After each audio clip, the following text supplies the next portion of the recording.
I'm Andy Frobisher, and this is SEO 2025.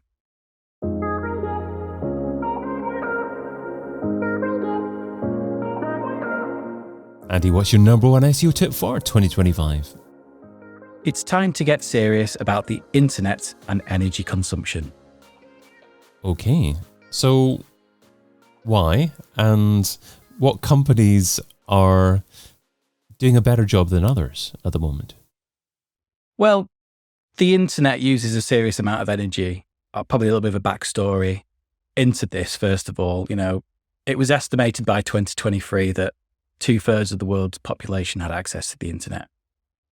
However, the actual number of devices connected to the internet was estimated to be 3 times the world's population. And we know each time a device is connected to a network, visits a website, app, anything like that, it creates a HTTP request to a server that consumes energy. So all of our web browsing, messaging, emails, app usage, video streaming, music streaming, it consumes electricity. When looking into this, studies show that, how much electricity the internet uses globally is estimated between 3.6 and 6.2% of the world's total electricity output. And that's equivalent of the entire aviation industry's output for a year or so. So it's comparable, it's quite large when you think about it. Yeah, that's certainly significant from any perspective. Is it not the case that increased amounts of energy and clean energy can perhaps counter that and mean that it's not so big an issue, or is it always likely to be an issue? Yeah, so internet usage is increasing. It's only going to increase. The amount of time we consume information via devices will keep on increasing as technology improves. The Paris Agreement in 2025 was really important in this. They agreed to reduce greenhouse gas emissions to hold global temperatures to well below the increase of 2 degrees Celsius above pre-industrial levels. So it's not just governments that have made pledges, organizations have as well. Tech giants like Google and Amazon have aims to be net zero. So net zero is essentially whatever carbon they produce, the equivalent is also being either offset or reduced by renewable energy. Google aims to do that by 2030. Amazon aims to do that by 2040. However, Amazon does have an aim to have 100% of their operations being powered by renewables in 2025. So very soon. And I think companies, many organizations have their own net zero targets. Many companies that are basically industries, so they might be in manufacturing, they need to be aware that their website plays into those net zero targets as well. That could be making sure that hosting is from 100% renewable energy sources.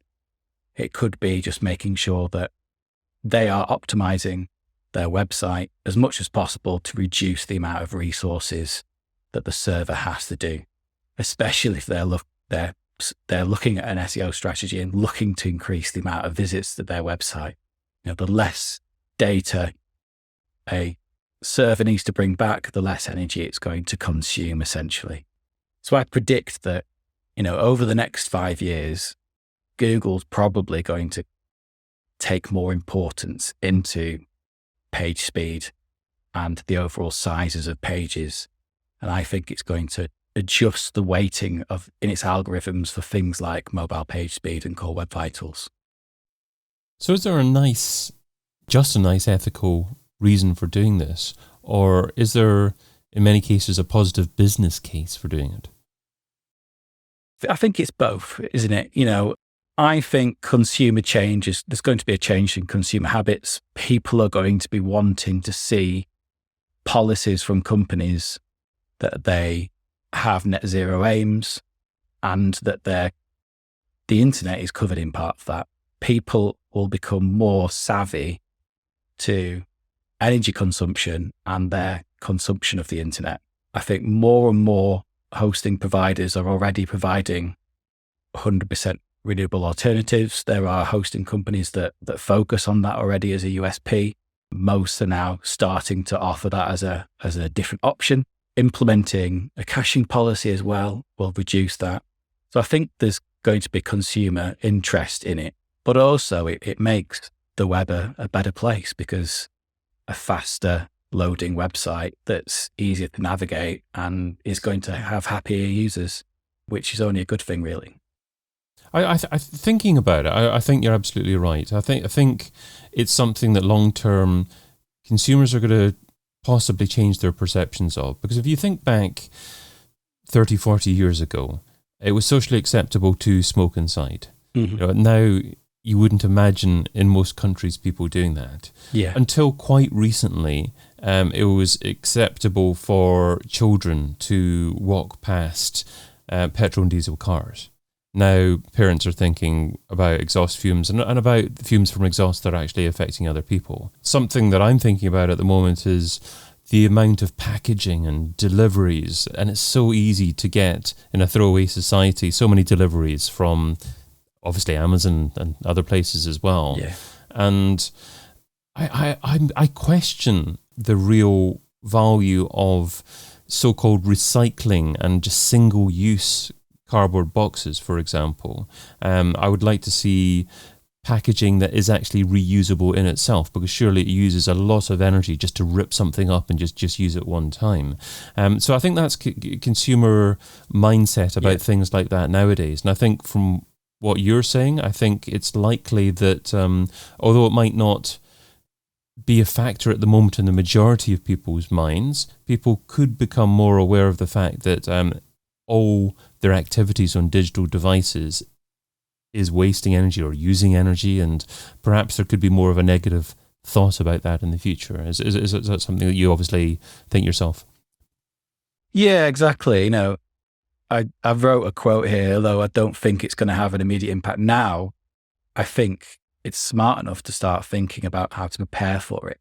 As an SEO, quite often we can say, well, from the data we see, page speed and core web vitals doesn't make a huge dent in SEO gains.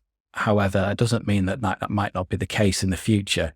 So planning and preparing for that now, because I think consumer habits will change when people are more open to actually how much energy the internet consumes, and it's not just the pure energy needed to take that information off a server and bring it back. They create a lot of heat. So there's a lot of energy used just to keep servers cool and keep them running, as well as that, So as people begin to change their habits, as you said, in the not too distant future, people will be gobsmacked that, the entire national grid was run off gas and coal, and things like that.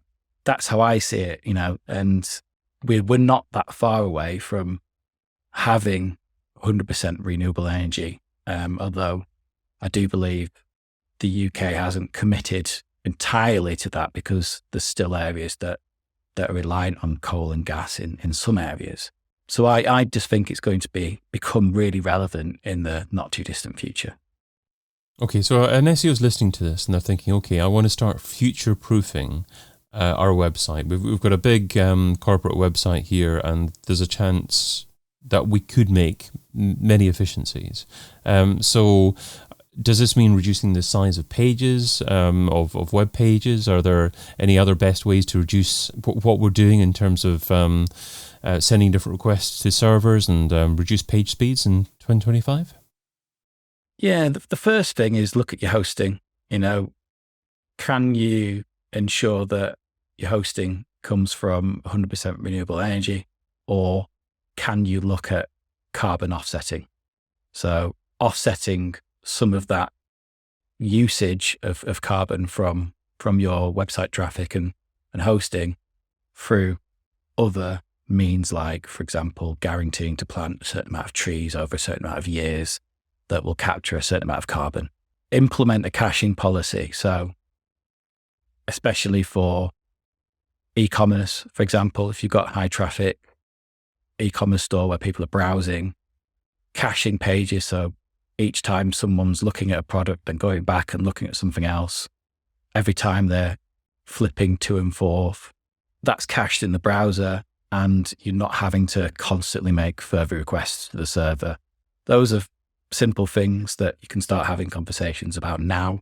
And then obviously it's longer term stuff that's probably harder, but the use of third party JavaScript, how do you, a lot of that resource often comes from third party scripts. How much of that is actually being used and needed?